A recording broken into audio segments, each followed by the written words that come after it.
Hi friends, welcome to RR சமையலறை. இன்னைக்கு நம்ம பாரம்பரியமான வத்த குழம்பு எப்படி செய்கிறதுன்னு பார்க்கலாம் வாங்க.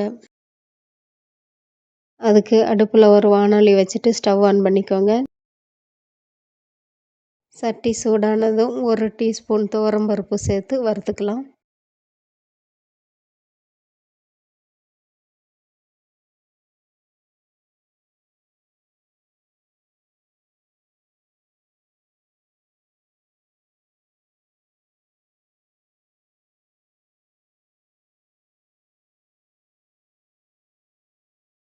பருப்பு பாதி வறுபட்டது 2 காஞ்ச மிளகாய் சேர்த்துக்கலாம்.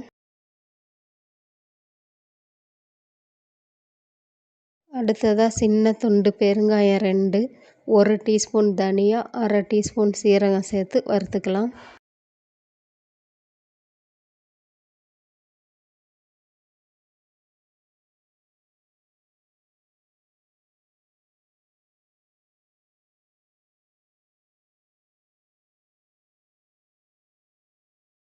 மசாலா ஜாமான் கலர் மாதிரி நல்ல மணம் வரும். இந்த ஸ்டேஜில் ஒரு பிளேட்டில் கொட்டி வச்சுக்கலாம். இந்த குழம்புக்கு ஒரு சின்ன எலுமிச்சை சைஸ் அளவு புளி ஊற வச்சுக்கணும். நான் ஆல்ரெடி ஊற வச்சுருக்கிறேன்.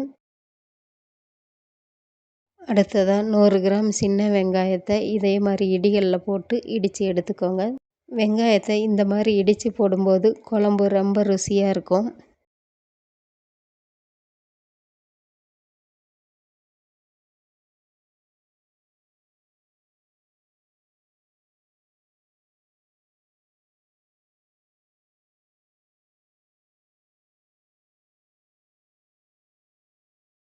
இடித்த வெங்காயத்தை ஒரு தட்டில் மாற்றி வச்சுக்கலாம்.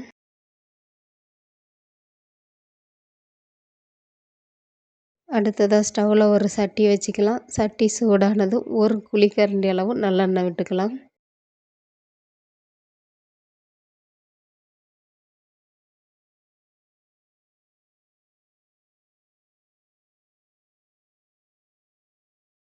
எண்ணெய் சூடானதும் ஒரு சின்ன கப் அளவு சுண்டைக்காய் வத்தல் இதில் சேர்த்து வறுத்துக்கலாம்.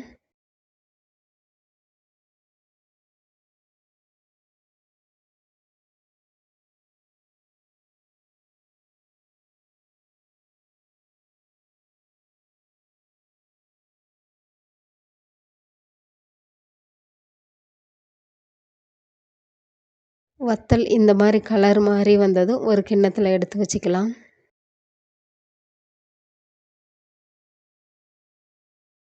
அடுத்ததாக அதே எண்ணெயில் 1 டீஸ்பூன் கடுகு உளுந்தம் பருப்பு சேர்த்துக்கலாம்.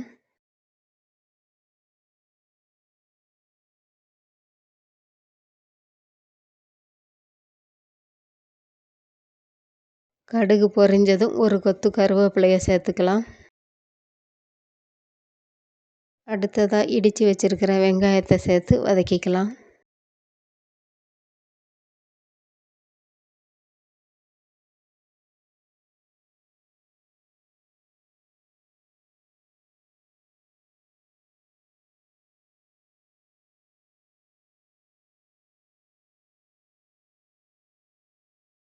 வதங்குறதுக்குள்ளே மசாலா பொடி தயார் பண்ணிக்கலாம். அதுக்கு ஒரு மிக்ஸி ஜார் எடுத்துக்கோங்க. ஆல்ரெடி நம்ம வறுத்து வச்சுருக்கிற மசாலா ஜாமானை இதில் சேர்த்துட்டு 2 டேபிள் ஸ்பூன் குழம்பு மிளகாய் தூள் இதில் போட்டுக்கலாம். வறுத்து வச்சுருக்கிற சுண்டைக்காய் வத்தல் பாதி அளவு இதில் சேர்த்துட்டு ஃபைன் பவுடரை அரைச்சி எடுத்துக்கோங்க.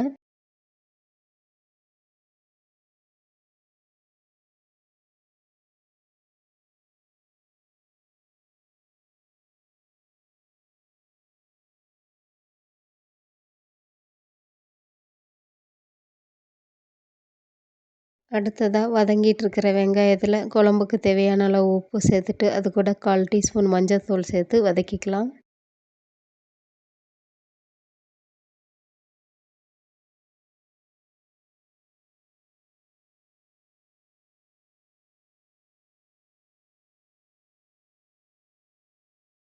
இப்போ பாருங்கள், வெங்காயம் நல்லா வதங்கிருச்சு. இந்த ஸ்டேஜில் அரைச்சி வச்சுருக்கிற மசாலா பவுடரை இது கூட சேர்த்து 1 நிமிஷம் போல் வதக்கி விட்டுக்கலாம்.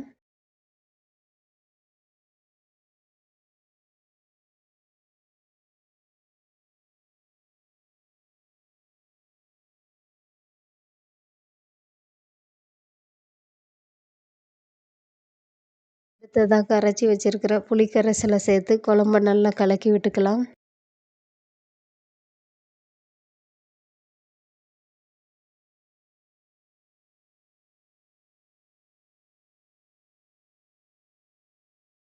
இப்போ மூடி போட்டு 10 நிமிஷம் மீடியம் ஃப்ளேமில் குழம்ப கொதிக்க விட்டுக்கலாம்.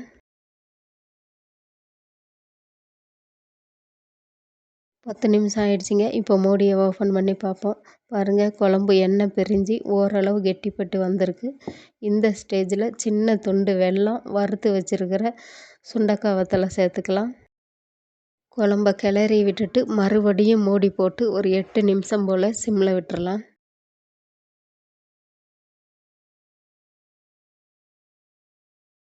8 நிமிஷம் கழிச்சு குழம்ப ஓப்பன் பண்ணி பாருங்கள். தள தளன்னு குழம்பு ரெடி ஆகிருக்கு.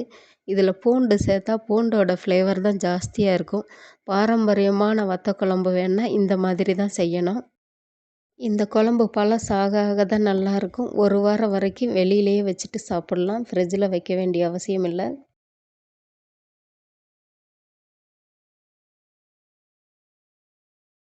சூடான சாதத்தில் இந்த குழம்ப ஊற்றி கூட அப்பளம் வச்சு சாப்பிட்டா ரொம்ப அருமையாக இருக்கும். சாப்பிட்டு பாருங்கள். இந்த வீடியோ உங்களுக்கு பிடிச்சிருந்தால் லைக் பண்ணுங்கள், ஷேர் பண்ணுங்கள், கமெண்ட் பண்ணுங்கள், சப்ஸ்கிரைப் பண்ணுங்கள். தேங்க்யூ.